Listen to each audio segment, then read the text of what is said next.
Har'a nageenyi fi ayyaanni Waaqayyoo si wajjin haa ta'u akkam nagaa irratti dhaggeeffattoota keenya har'a sagantaa keenya argannaa ammoo ilaallu macaafni kakuu moofaa iddoo guddoo ture baattuu ibsaa dameelee torbaan qabu ibsamuu isaa waliin ilaalla jechuudha. Macaafni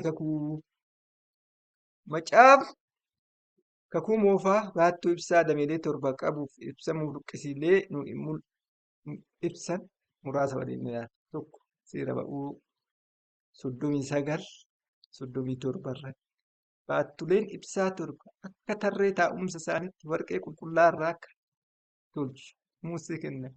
Warqee qulqullaa'aa irra qulqullaa'uu qaba.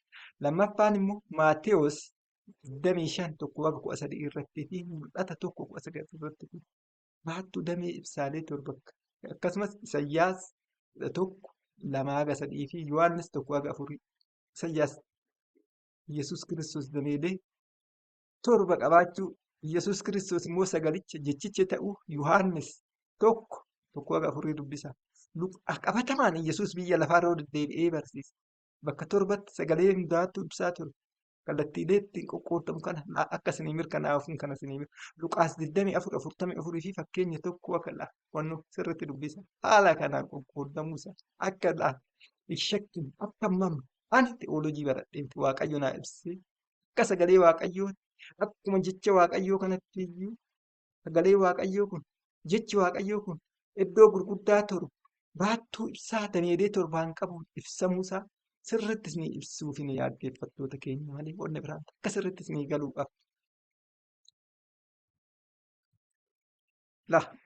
Seera ba'uu 29:37 irratti 39:37 baattuu ibsaa warqee qulqullaa'aa irraa hojjeta. Har'a waldaan kiristaanaa qulqulluu ta'uu qabna. Ibsaa tarree taa'umsa isaatti mi'a isaa hundumaa cuuffaa ejersaa ibsa. Cuuffaan ejersaa immoo sagalee Waaqayyoo jecha Waaqayyoo ta'uu jecharraa arganna. Maatewos 25 irraa arganna jechuudha. Maatewos 25:1 yommus mootummaa Waaqayyoo durboota kurnan warra isaanii ibsaa fudhatanii dhirsi misirroo simachuuf ba'an fakkaata. Durboota san keessaa 5 gowwoota ture. 5 immoo dhabshaalota jiru. Warri gowwoonni ibsaa isaanii fudhatan malee cuuffaa ejersaa ibsaatti naqataniif warri gowwoonni sagalee Waaqayyoo jechi Waaqayyoo kun Yesuus Kiristoos amantiin garaa keenya keessatti buufachuu baate jaalalatti hundaa hundee qo'achuu baate gaafa Yesuus dhufu gaafa sagalichi dhufu akka nun beekne sirriitti jala murree beekuu qabna dhaggeeffattoota. Baattuu ibsaa dameelee torba kallattiilee torbaa har'a sagalicha nu keessaa ifuu baate durboota kurnan sanarraa 5 gowwoota sanarraa barachuu qabna. Akka 5 abshaalotaa 5 akka Waaqayyo nu gargaara. Waaqayyo nu gargaara. Yaa Waaqayyo har'a abshaala ta'a. Har'a abshaala taane sagalee Waaqayyoo jecha Waaqayyoo Yesuus Kiristoos amantiin garaa keenya keessatti akka buufatu jaalalatti hundaa hundee akka qo'atu akkuma Efesoon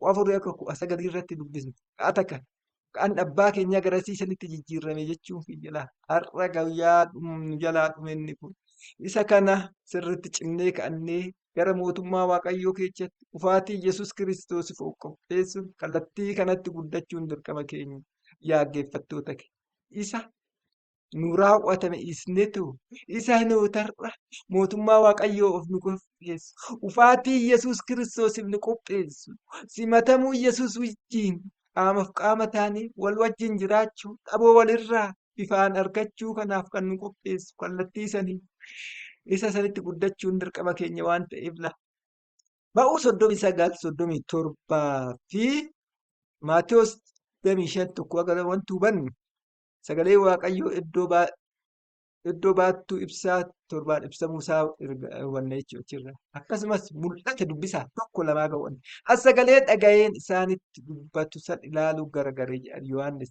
yommuun gara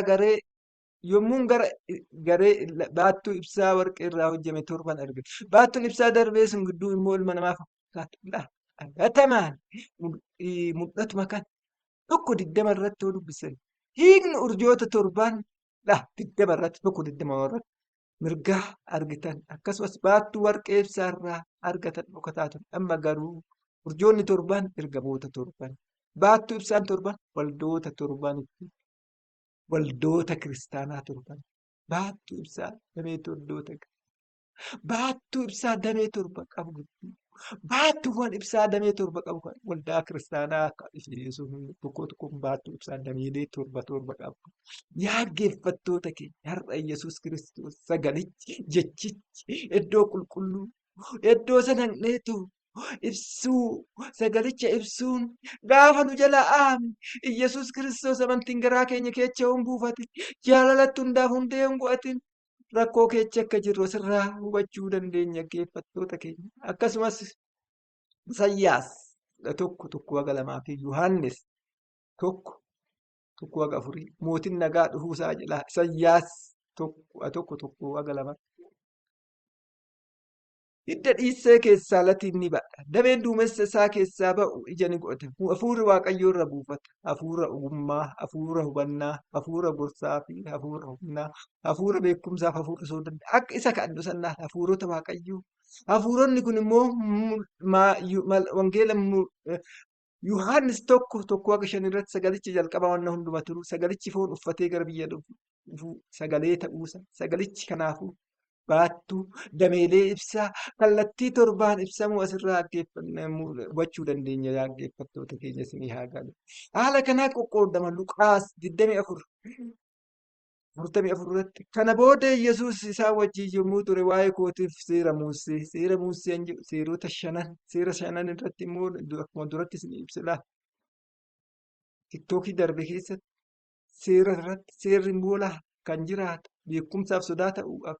Seerri sun bifa muuxannootiinis ta'uu waan qabuuf macaafa Iyyaasuu haga macaafa Iyyoob inni kun miixannoo seera kanaan jiraataniitu jiraachuu waan mul'isuuf macaafa beekumsaaf sodaa yoo ta'u macaafa seera uumamaa haga macaafa Iyyoob macaafa raajotaan jiru macaafa faarfannaa akkasumas macaafa fakkeenya irratti fakkeenya macaafa mootii Salamoon ilmi Daawit xaafi waa'ee Yesuus iftuu hin ta'in ogummaa namni